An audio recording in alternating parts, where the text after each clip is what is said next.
YouTubers, buddy, welcome back. I'm having a heck of a time with this disease or whatever it is. I don't know if they even really know yet. They've said fibromyalgia, and then I've had arthritis and all this crap, and I don't know what's going on. But anyway, it's kept me down. And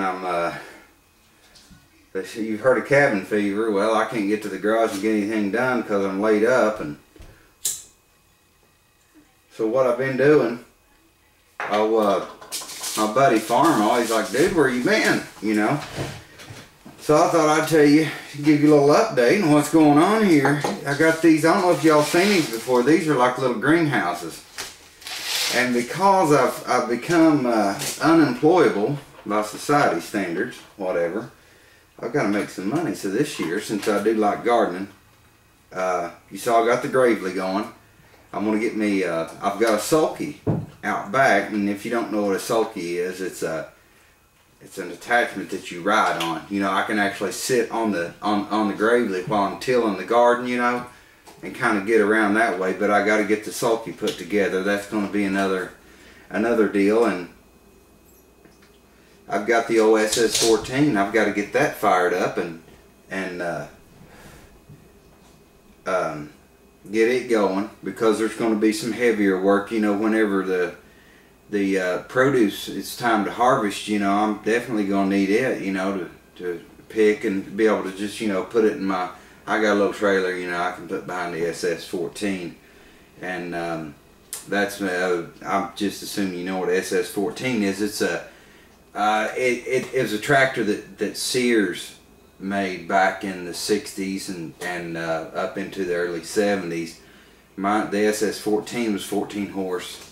A really rugged tractor. It's got a heavy duty transaxle under it, high and low range. And they refer to it as an 8-speed transmission. So I don't know if I'm going to be able to work out anything with that engine. I bought this thing 7 years ago with the intentions of restoring it, and life just got in the way, and I didn't get a chance to do that. But I'm going to do it now, since I've, you know, got some time on my hands, I guess you say. Anyway, back to these greenhouses. I ran a rabbit there. I want to get all my seedlings started, and you can see on this one I've already done it. You know, I've got 36 I think 36 okra plants, and then I've got early straight neck squash, love squash. You can do a lot with that. You fry it, or a number of different things. What you do, these are just pellets, you know, they're just a dried up little pellet, and they're just about that tall until you pour water on them. Okay, and then you make your hole, you know, in here, and then you plant your seed. And now I'm not going to do this with corn. Corn's something you just throw in the ground, you know, that and my beans and stuff. But I want to get a jump on it, you know,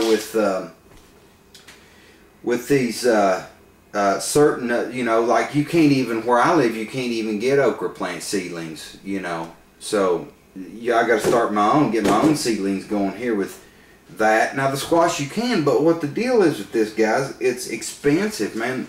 Like these, this is my early straight neck squash, and man, these things are like $3 a plant. You know, if you go to Walmart in their to their what are the garden center, what have you, you know, and tomato plants. And I'm planting a lot. I'm gonna have a big garden, so it'd break me up getting seedlings. So I'm starting my own seed. I've got these sweet peppers here. This is a pepper that you cook with, like you could do a chili rellenos kind of thing, you know, which is one of my favorite dishes. Cubanelle is the name of this, and it's about 6 inches long, you know, and about 3 inches in diameter.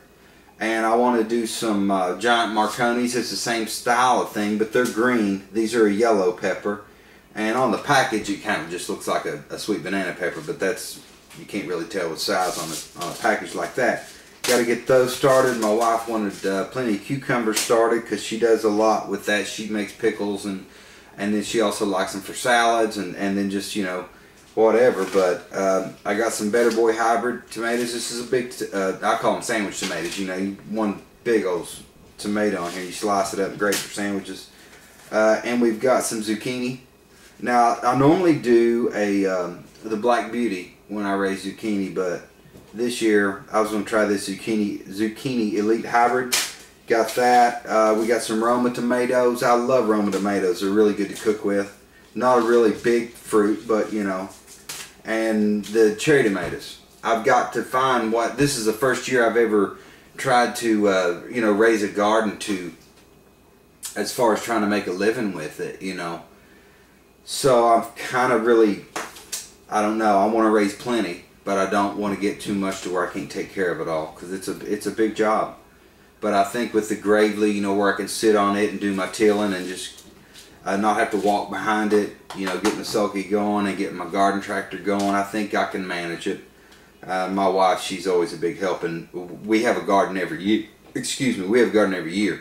Anyway, and she's always a big help with that. She loves gardening. So the Jelly Bean Hybrid, you know, that's it's a great type tomato. Good. That's another thing good to salads and stuff. At any rate, I've still got more seed to buy. I've got to get. I want to do a Hungarian wax peppers. I want to do jalapeno peppers. Those are awesome to stuff. And those things are a good seller. You know, I mean, I know how much that I enjoy them and have bought them in the past before I started raising them myself.